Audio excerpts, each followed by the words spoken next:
dia a todos, bom dia a todas, bom dia para você que nos assiste pela Pop TV em Sobradinho e Porto Alegre ou nos escuta pela Cultural FM em Santa Catarina e no Rio Grande do Sul.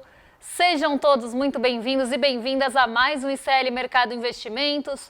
Hoje, terça-feira, dia de conhecer o que mexe com o nosso bolso, porque saiu o IPCA 15 e a gente vai comentar as principais pressões que aconteceram na inflação ou na prévia da inflação agora de janeiro e o que também deu trégua para o bolso do brasileiro nesse mês. Mas a gente vai falar também de um outro assunto que vem mexendo com todo mundo, que é o caso do Banco Master. Mas hoje, especificamente, o mercado vai abordar a parte dos CDBs e como esses CDBs foram distribuídos, e inclusive como tantos CDBs do Banco Master chegaram à mão das corretoras e quantas corretoras ganharam com essa distribuição, quase ali não querendo morrer com o mico na mão. Então, as corretoras, e uma delas principalmente, acaba recebendo uma grande quantidade de títulos como pagamento, mas ela não quer ficar com esses títulos na mão. O que ela faz? Distribui para os seus clientes, distribui ali por meio de seus assessores. Isso acaba na carteira da pessoa física para ela transferir o risco justamente para os clientes. Então a gente vai explicar todo esse imbróglio, porque não é uma coisa tão linear assim, é um vai e volta de papéis, mas a gente vai tentar mostrar para vocês como é que as corretoras também lucraram com toda essa questão e transferiram o risco para os clientes. Mas antes de tudo isso, já vamos passar pela agenda. A agenda hoje tem Brasil, então já vamos ver aqui o que saiu, o que tem para sair, porque às 5 horas da manhã saiu o IPC-FIP da terceira quadricemana de janeiro, saiu às 5, bem cedinho, e logo em seguida a FGV divulgou a sondagem da construção de janeiro, 8 horas. Também saiu o INCCM, medição da FGV, medição aqui, né, também da FGV, também às 8, e INCC, Índice Nacional da Construção Civil, já que uma parte, né, um dos componentes do IGPM, o INCC Mercado, e às 9 horas da manhã saiu o IPCA 15, o dado mais aguardado da agenda de hoje, pensando nos nossos indicadores domésticos. Todo mundo querendo saber qual foi o comportamento da inflação nesse comecinho de ano, pelo menos nos 15 primeiros dias de janeiro, considerando 15 últimos dias de dezembro e esses 15 primeiros dias de janeiro.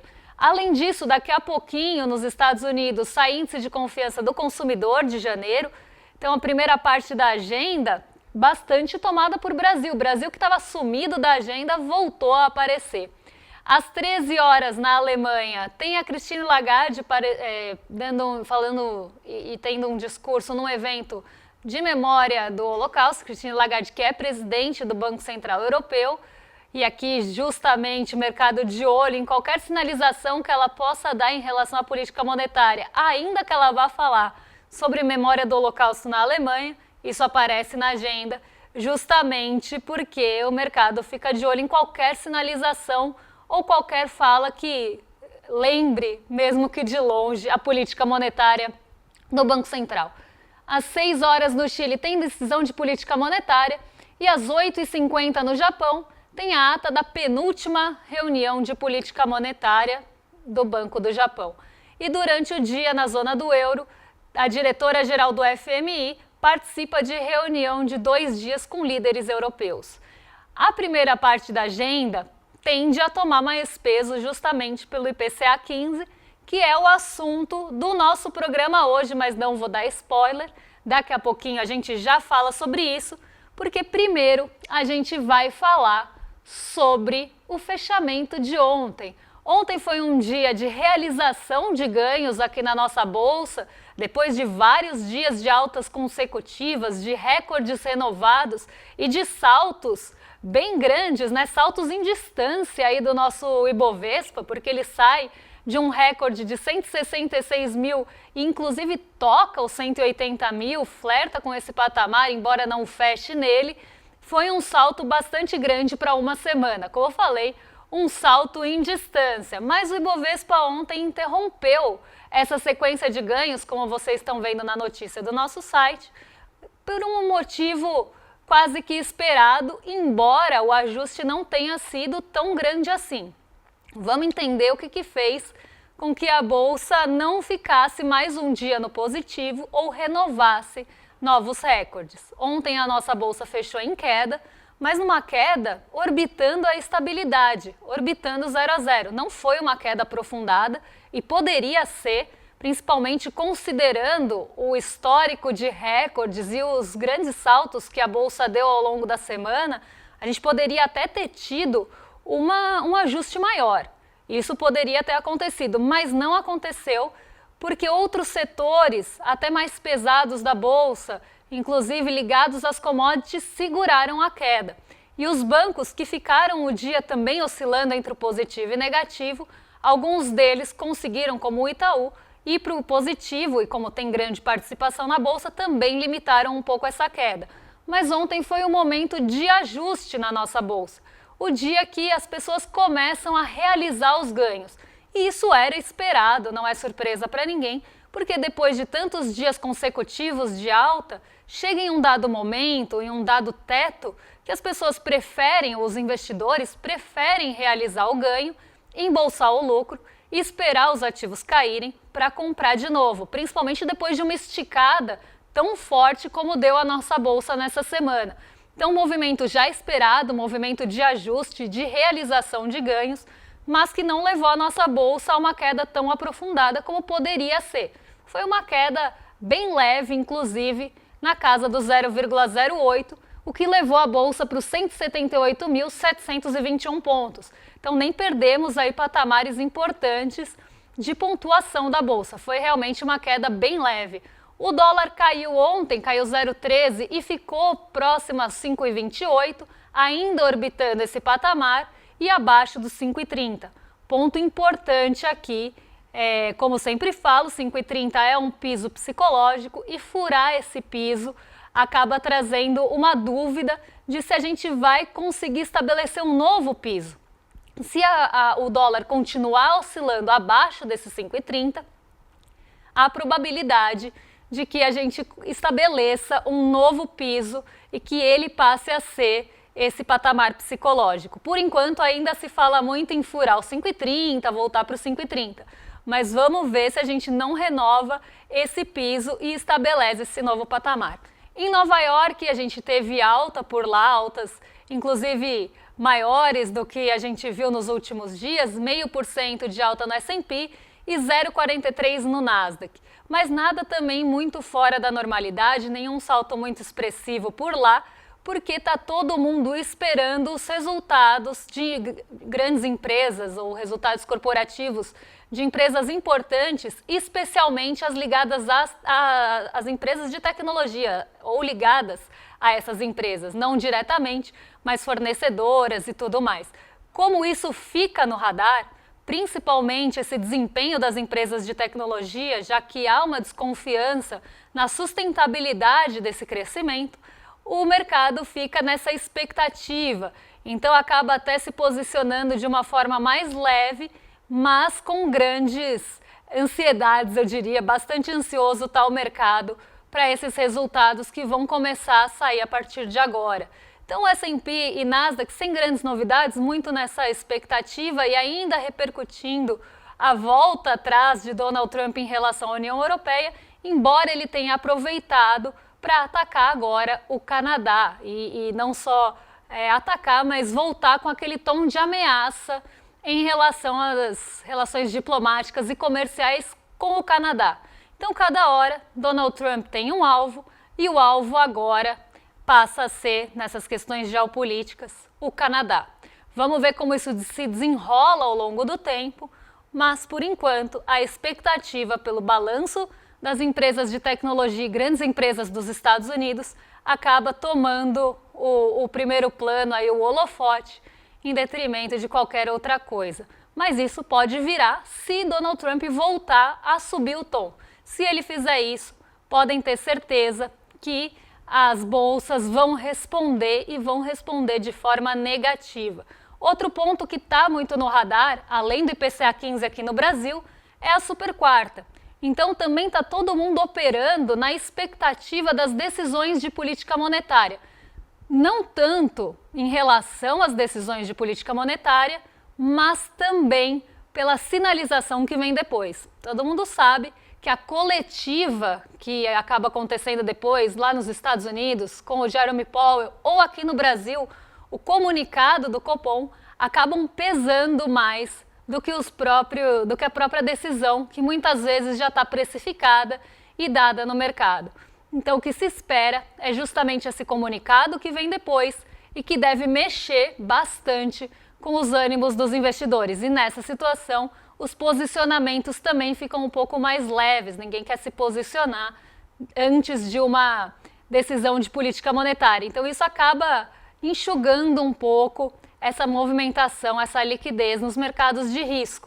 Ainda assim, Nova York positivo e aqui com uma queda bem pequenininha, sabendo que ela poderia ter sido até maior. Vamos ver como é que fecha a nossa bolsa hoje, tanto nessa expectativa pelo Copom, como também refletindo todas essas questões internacionais e agora o IPCA 15, que inclusive veio abaixo do esperado. E já entro nesse assunto porque o mercado tinha projetado uma inflação um pouco maior e a inflação, né, veio, já estou contando aqui, né, mercado errou pouco, mas errou. Então isso é um ponto, mas o que eu queria chegar é que o mercado estava esperando uma inflação maior, estava com uma perspectiva mais negativa para a inflação, ou pelo menos para a prévia da inflação nesse comecinho de janeiro. Lembrando que o IPCA 15 carrega parte de dezembro que a gente já conhece. Então o que a projeção traz de novo são justamente esses primeiros dias de janeiro e como os preços se comportaram nesses primeiros 15 dias de janeiro, já que os 15 dias de dezembro são conhecidos.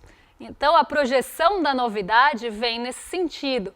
E o mercado jogou a projeção para cima, acima inclusive da medição real, o que pode influenciar não só no humor dos investidores hoje, porque a inflação veio abaixo do esperado, mas também pode ter um papel no comunicado do Copom amanhã, porque a grande justificativa do Copom é a desancoragem da inflação, das expectativas de inflação.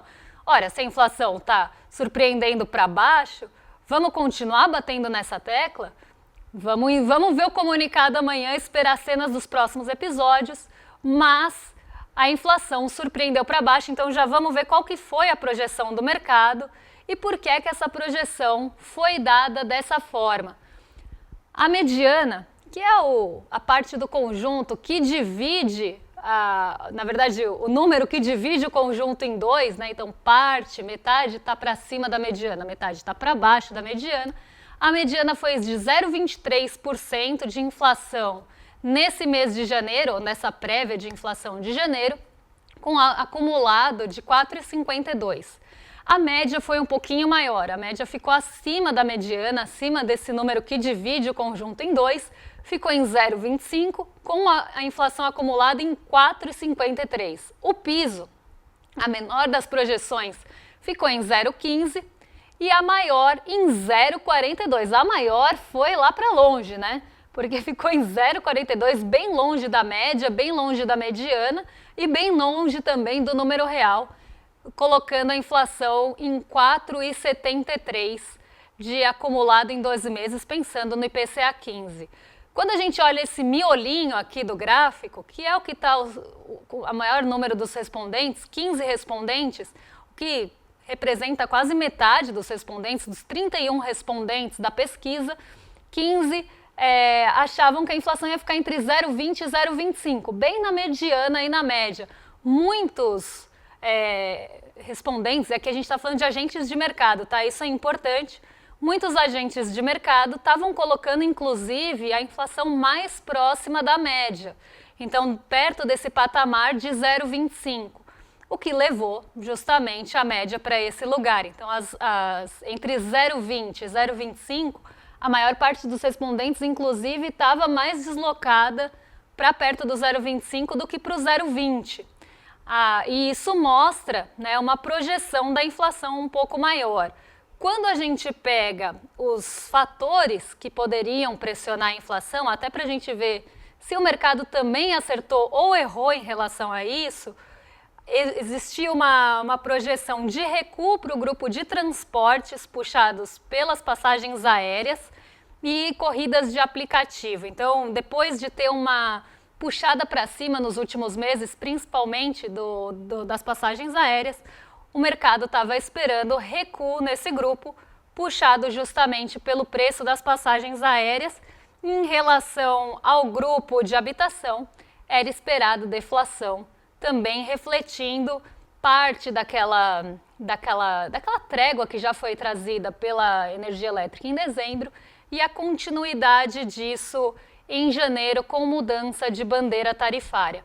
Vamos ver se o mercado acertou ou errou. Já falei que ele errou a projeção do mês, mas vamos ver se ele acertou ou errou as projeções de forma geral, ali pensando nos grupos e nos itens que puxaram ou não a inflação para cima, porque a nossa inflação agora, pelo menos a prévia da inflação, o IPCA 15 ficou em 0,20 em janeiro, não ficou em 0,25 nem em 0,23, então o mercado superestimou mais uma vez a inflação, jogou a inflação para cima e teve uma surpresa positiva no sentido de que ela veio menor do que o esperado, mas negativa pensando que ela ficou abaixo da projeção.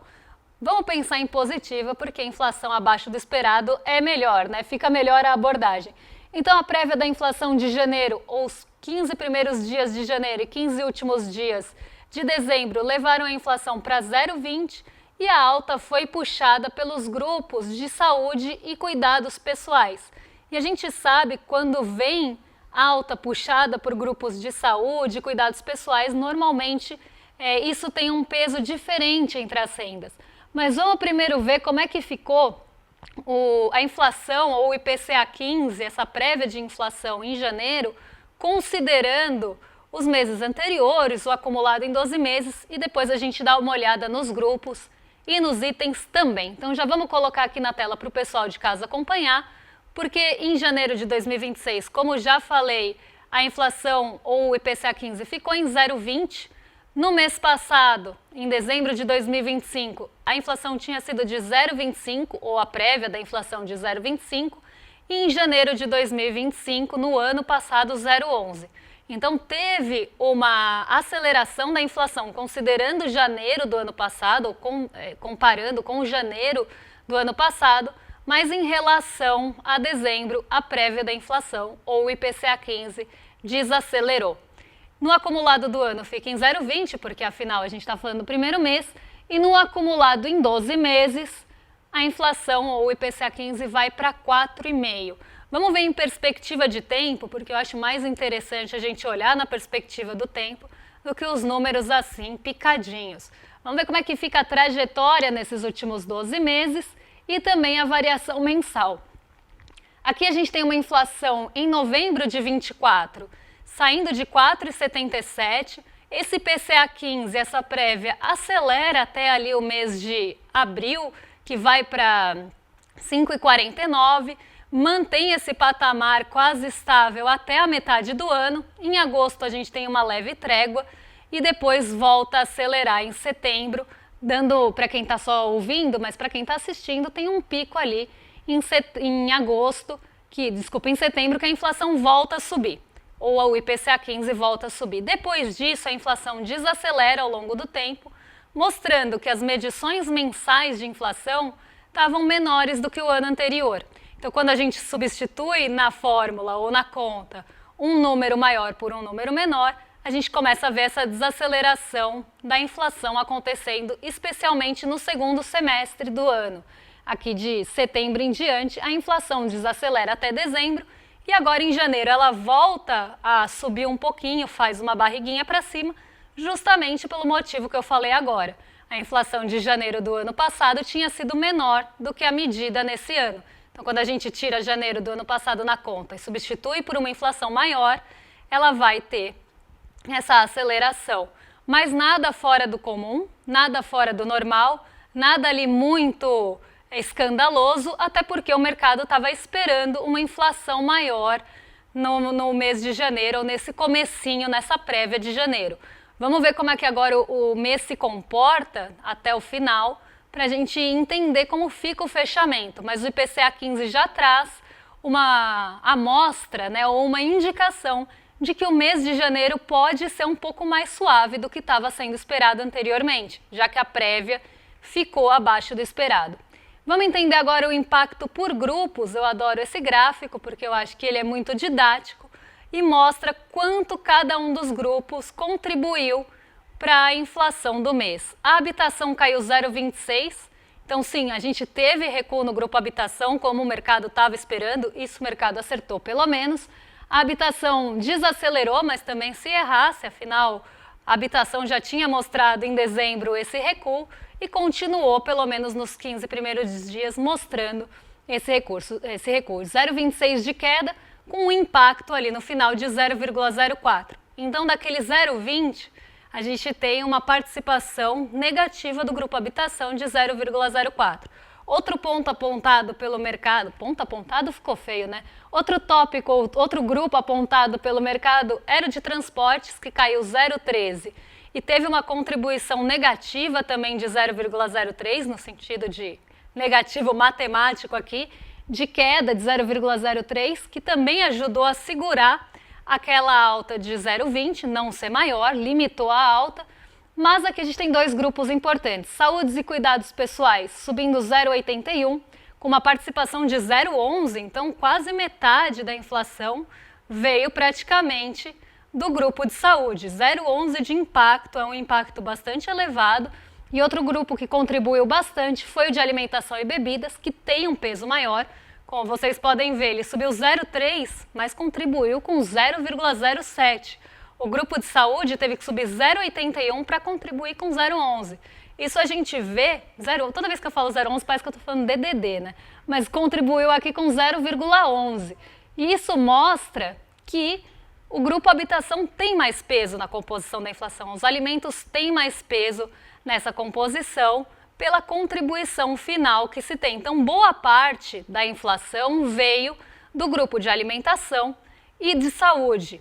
E isso preocupa, e a gente sabe que no começo do ano existe essa sazonalidade, porque o grupo de alimentos sofre com o calor, muitos alimentos perecíveis acabam sofrendo com as mudanças climáticas, com o calor, com o transporte no calor, e isso deixa os preços um pouco mais voláteis, um pouco mais instáveis no começo do ano no grupo de alimentos, coisa que a gente não viu acontecer no segundo semestre.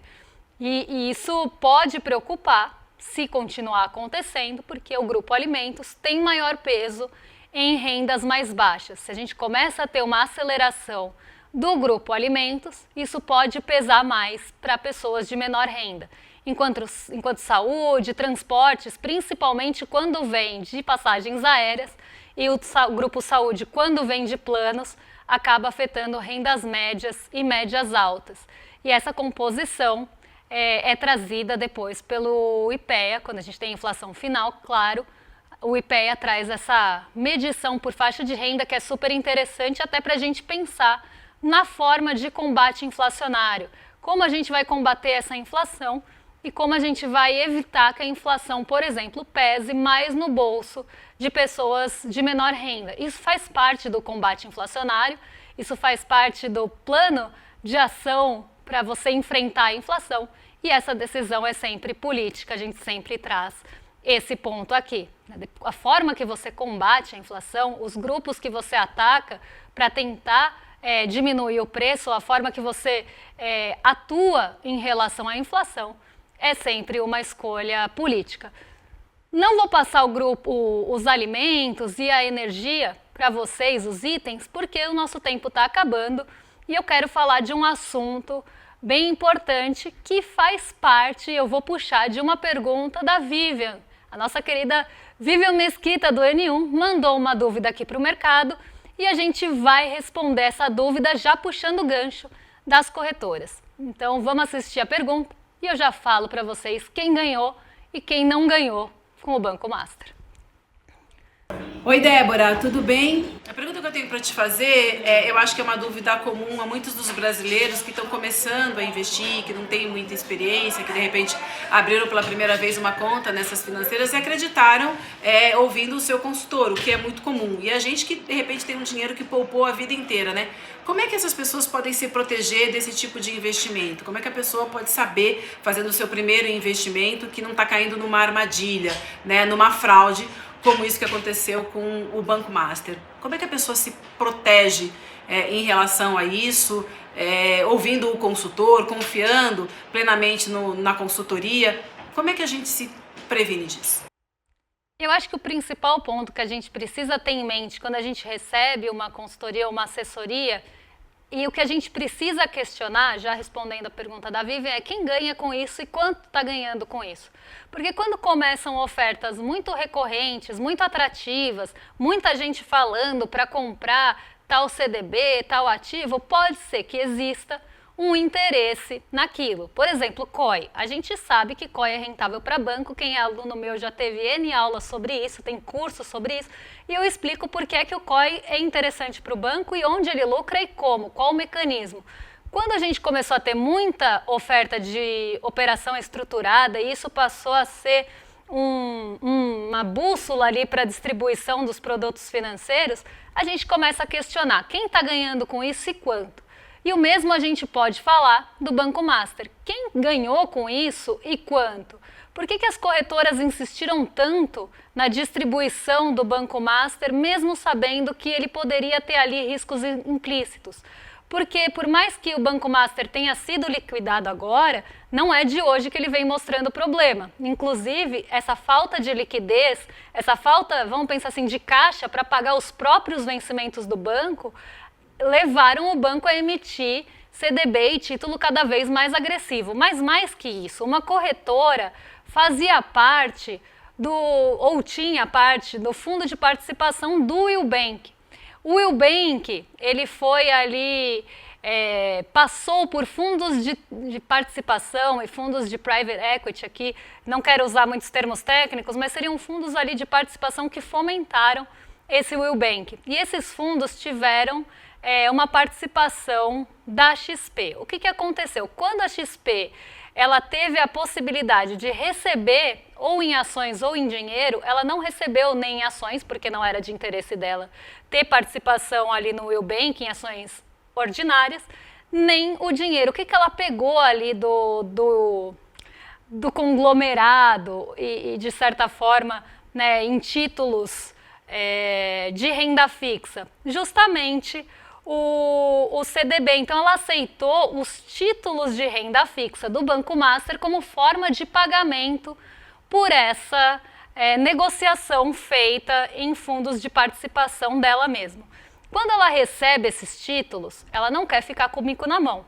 Ela recebe um monte de título ali do conglomerado ou do próprio Banco Master e fala: o que eu vou fazer com isso?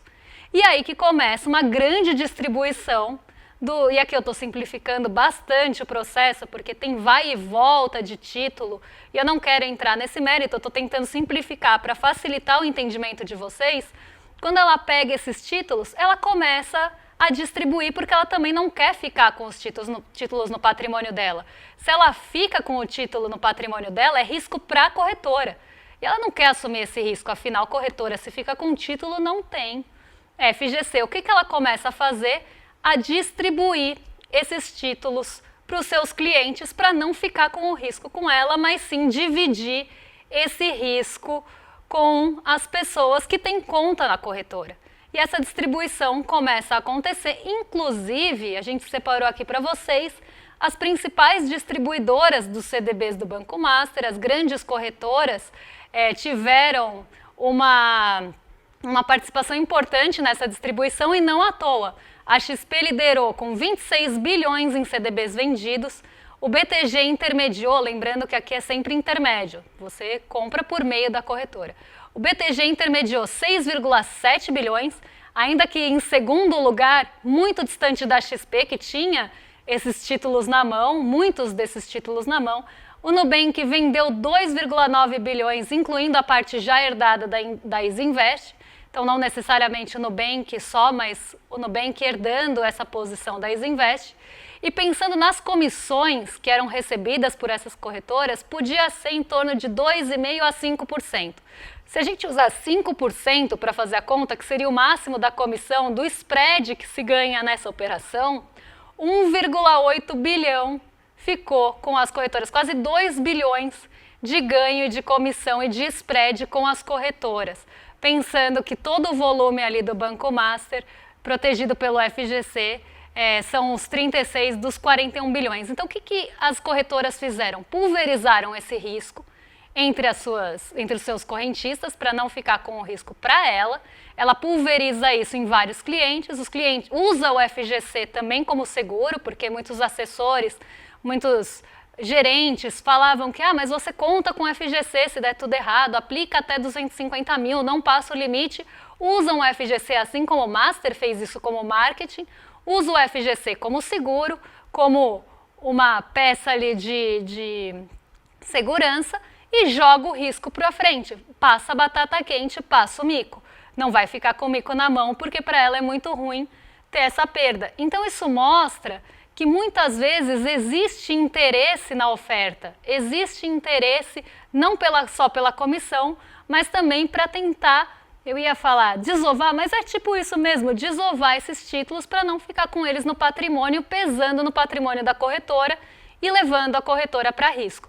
Então é isso que a gente precisa questionar. Quem ganha com isso? E, em primeiro lugar, por que está me oferecendo? E se esse retorno é tão bom, por que ele é tão mais alto que os outros? E aí você tem que perguntar para o título sempre, que risco você está me oferecendo para me pagar tão mais assim? E se você estiver disposto a correr esse risco, a comprar esse risco, perfeito, mas esse risco precisa ser conhecido. E muitas vezes o risco não é explicado, a comissão não é explicada claramente e o interesse também não é explicado. Por que estão me oferecendo isso e não outra coisa? E o mapa da mina vem justamente para que você tenha autonomia das suas decisões. Então, diante de um cenário, diante de uma oferta, o que eu tenho que pensar ou que cenários possíveis eu preciso levar em consideração para tomar a minha decisão e não ficar na mão de uma corretora, de um assessor, de um gerente que pode ter algum interesse em me ofertar aquilo.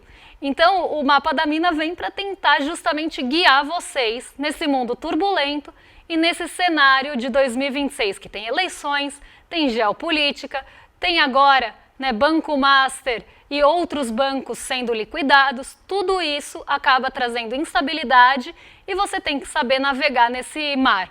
Para isso, o mapa da mina vem aí no dia 29, quinta-feira, daqui a pouquinho, às 8 horas da noite. E para você não ficar de fora dessa, a gente pede que você se inscreva em iclmercado.com.br para garantir o seu acesso, garantir a sua vaga, já que é gratuito e aberto. A gente só pede que você se inscreva para garantir a vaga e tá conosco lá no dia 29, quinta-feira à noite. Eu vou estar lá, o Edu vai estar lá e a gente vai explicar toda essa confusão para vocês e não só isso, mas como navegar nesse mar mais turbulento de 2026 sem cair nesse tipo de cilada. Agora já vou jogar para os nossos vizinhos de cima porque não quero me atrasar. Eu ia falar William De Laura, gente, assim de saúde na terça-feira. William De Luca e Laura Cote já estão prontos para receber vocês e eu volto amanhã para falar o que mexe com o nosso bolso, com a nossa bolsa e com as nossas vidas. Um beijão e até lá! Em 2025, o mercado financeiro errou todas as previsões para dólar, bolsa e tudo mais. Mas isso não é surpresa. O mercado tem interesse por trás de todas as previsões. E quando você entende só metade do caminho, você vira refém dos coaches e do mercado financeiro que são patrocinados por bancos. É por isso que eu e o Eduardo Moreira preparamos algo de especial. O Mapa da Mina de 2026, no dia 29 de janeiro, às 8 horas. Uma aula para quem quer previsões independentes para 2026, sem interesse de banco por trás. Você vai entender o que se espera de verdade para dólar, bolsa, juros e fundos em 2026.